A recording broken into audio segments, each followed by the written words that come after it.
Алматы облысы Ақсу ауданы Жаңатілек орта мектебі мектепке дейінгі шағын орталығы мен коммуналдық мемлекеттік мекемесінің химия-биология пәнінің мұғалімі Мажинова Мөлдір Алпысбайқызы. Сәлеметсіңдер ме, оқушылар? Бүгін біз көміртек және оның қосылыстары бөлімі бойынша көміртектің аллотропиялық түр өзгеріс тақырыбын меңгереміз. Бүгінгі біздің оқу мақсатымыз көміртектің аллотропиялық түр өзгерістер құрылысын және қасиеттерін салыстыру. Қарандаш өзекшесін дайындау үшін қолданылады. Графиттің машина майындағы суспензиясы жоғары температураларда жұмыс істейтін машина бөлшектерін майлауда пайдаланылады. Өте қатты ұнтақталған графит резина мен пластмассалардың толықтырғышы ретінде, сонымен қатар бояу, эмаль, лак және баспа бояуларында пигмент ретінде қолданылады. Электр тоғын өткізе алуына байланысты графитті электродтар жасау үшін қолданады. Сонымен қатар ол ядролық реакторларда баяулатқыш қызметін атқарады. Өңделген саф алмаз асыл тас ретінде қолданылады. Тазалығы төмендеу алмаз үлгілері абразиялық ұнтақтар ретінде. Металдарды өңдеуге және шыныны кесуге арналған пышақтар, мойын тіректер және қатты тау жыныстарын бұрғылауда қолданылатын геологиялық бұрғыштарын жасауда қолданылады. 1980 жылдары көміртек атомдары ерекше тармақталған құрылымды молекула түзе алатындығы белгілі болды.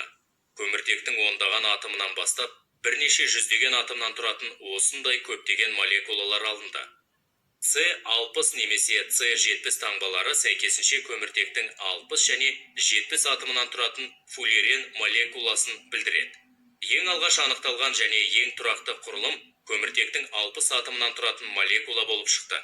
Оның пішіні футбол добына немесе америкалық суретші Ричард Фуллер ойлап тапқан күмбезді құрылымдардың біріне ұқсайды. Сондықтан да бұл молекула және көміртек атомдарынан тұратын сфералық молекулалардың тобы фуллерендер немесе Бакминстер фуллерендер деп аталады. Фуллерендер қоңыр түстен бастап сары түске дейінгі кристалдарды түзеді. Сонымен қатар көміртек атомдары бірігіп, нанотүтіктер деп аталатын микроскопиялық диаметрге ие түтіктер түзе алады. Сaf алмаз жарықты сындыру қабілеті күшті. Графит кристалдары қабатталған құрылымға ие. Жеке қабаттардағы көміртектің әрбір атомы басқа 3 көміртек атоммен байланысады.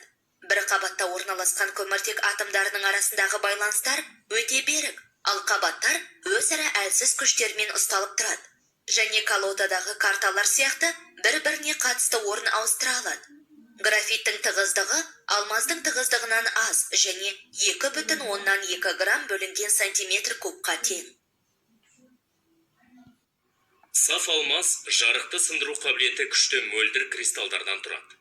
Алмаз кристалындағы көміртектің әрбір атомы коваленттік байланыс арқылы басқа 4 атоммен байланысады. Бұл байланыстар өте берік, сондықтан алмаз түзетін құрылым өте тығыз болады. Алмаздағы көміртек атомдарының арасындағы қашықтық 0,154 нанометрді құрайды. Алмаздың тығыздығы 3,5 грамм бөлінген сантиметр кубқа тең. Тақырып бойынша мына сұрақтарға жауап беріңдерші. Аллотропия дегеніміз не? Көміртектердің түрлі аллотропиясы бар. Абсорбция дегеніміз не? Енді балалар, бүгінгі өткен тақырыбымызды қорытындылай келіп, бірнеше тапсырма орындасақ болады. Бірінші тапсырма. Алмаздың физикалық қасиеттері, кристалдық тор пішіні, құрылысы, қолданылуы. Осы жайлы біз біраз мағлұмат береміз. Осы жерге әрбір қатарға жазасыңдар. Екінші тапсырмада графиттікі, дәл алмастікі сияқты орындаймыз. Үшінші тапсырмада алмаздың, графиттің, карбиннің, фуллереннің белгілері бойынша сәйкестендіреміз. Енді осы түсінген сабағымызды қорытындылай келе кері байланыс жасасақ та болады. Сіздер қандай пікірдесіздер? Нені біле алдыңыздар? Не қызықтырды? Сізге пайдасы бар ма? Не түсінікті, не түсініксіз болды?